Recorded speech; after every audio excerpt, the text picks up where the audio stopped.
Bajire Vincent Waiswa, swear that I will at all times well and truly serve the Republic of Uganda in the office of Permanent Secretary, and that I'll observe, support and uphold the Constitution. So help me God.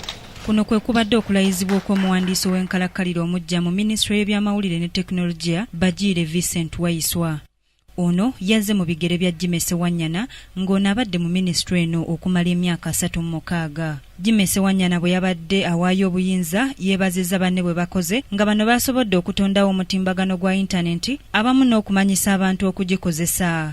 Abantu abaali nga balina amasimu ebiseera ebyo mu mwaka nga gwa-2027 nga bali miliyoni ng'emu yokka emu oba bbiri nga tebasoka miliyoni 2. Naye kati amasimu agali abantu ge balina gawera miliyoni 23.5.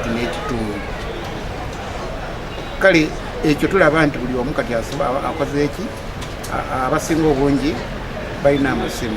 Okusinziira ku muwandiisi omuggya Bajire Vincent wakusannyo essira ku tteeka ery'okukuuma ebyama bya gavumenti. Gavumenti yatuggyako information oba data nga turegisteringa national ID. Waliwo n'ebitongole ebirala bingi bituggyako data.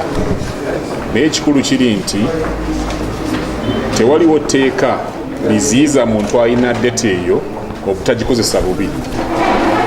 Ate n'ekirala etteeka eryo lijja tuyamba okufuna emirimu gya outsourcing. Kwegamba okuba nti tuyina BPO centers nga tusobola okukola emirimu gy'abantu ab'e Bulaaya. Naye kati bw'ojja wano linaakuweereza records ez'abalwadde katugambe e UK ne bagamba zi processing organizing bwoti.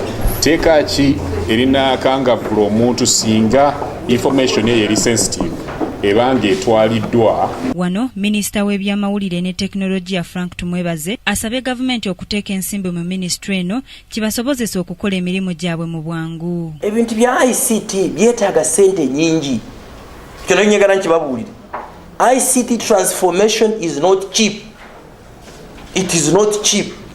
Yes, we want to be there, but do we have enough money? So tujja kutambula mpola kulo ekirungi ekyokukola kati tukimanyi. Intaneti mu Uganda yatandika okwettanirwa mu mwaka gwa 2007 ng'oluvannyuma lw'emyaka 8 bannayuganda abawerera ddala obukadde 13 be bagyettanidde. Basirika Sarah, Kingdom TV, amalindirire. This is Kingdom TV.